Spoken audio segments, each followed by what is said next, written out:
Plus noir et plus petit que le frelon européen, le frelon asiatique a fait son apparition dans notre département en 2005. Il prend les abeilles, il leur coupe la tête, l'abdomen, les pattes, il garde que le thorax. Et il va amener ça au nid pour nourrir les larves. Bon, alors quand vous avez une invasion de frelons asiatiques, 5, 6, 7, 8 devant la ruche, ils sont en position et dès qu'une abeille arrive chargée de nectar, hop, elle ne rentre pas à la ruche, ils s'en saisissent, ils la prennent. Bon, et les abeilles qui sont à l'intérieur de la ruche, quand elles voient ce nombre de frelons qui les attendent, elles n'osent pas sortir, elles stressent. Elles stressent. Et c'est là que ça nuit à leur fonctionnement. Elles ne sortent pas, et au lieu d'aller chercher du nectar pour se nourrir, ou du pollen pour nourrir les jeunes abeilles, elles ne rentrent pas de provisions et elles épuisent les leurs.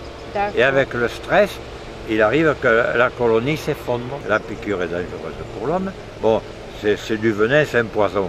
Mais je pense quand même que s'il ne se sent pas attaqué, il n'attaque pas. Bon, maintenant, s'il se sent menacé, il attaque. Il installe ses nids partout où il peut, sous un porche de maison, dans un buisson, et bien souvent très haut dans les frondaisons d'un arbre, mais toujours à proximité d'un point d'eau nécessaire à la fabrication de son nid. À l'entrée de l'hiver, les frelons, ils meurent, ils abandonnent le nid, ils meurent. Et les reines fondatrices vont aller hiverner dans des arbres creux, dans des trous de murs. Elles passeront l'hiver, et au mois de février-mars, dès que l'hiver prend moins de rigueur, que le printemps arrive, elles quittent cette hibernation et elles vont faire des nids. Alors si à ce moment-là, vous piégez les reines, ça les évite de faire les nids. C'est tout simple. Bon, là, on prend des frelons européens, des guêpes, des frelons asiatiques, des mouches.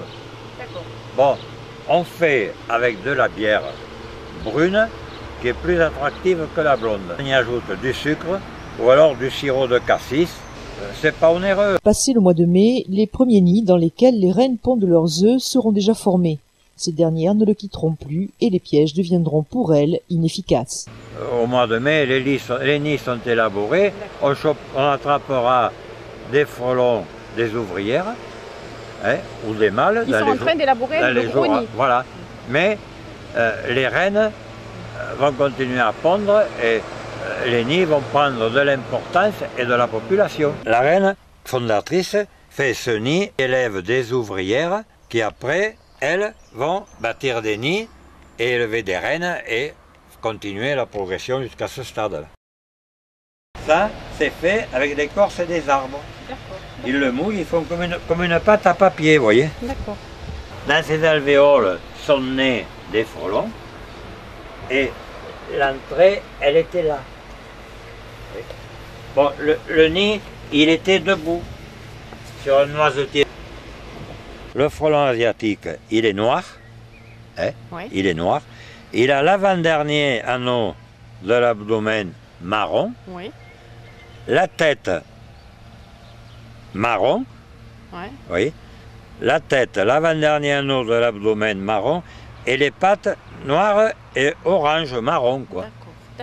Alors que le frelon européen Vespa crabo, il est comme une guêpe, il est rayé jaune, noir, jaune, noir, jaune, noir, et la tête est jaune.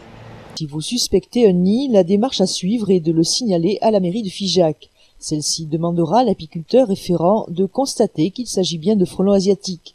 Elle mandatera ensuite un des insectiseurs professionnels qui viendra détruire le nid. La mairie prendra à sa charge les frais de l'entreprise. En tout état de cause, n'intervenez pas même si le nid est à portée, au risque de vous faire piquer, car il faut savoir qu'il peut abriter jusqu'à 4 à 5 000 insectes.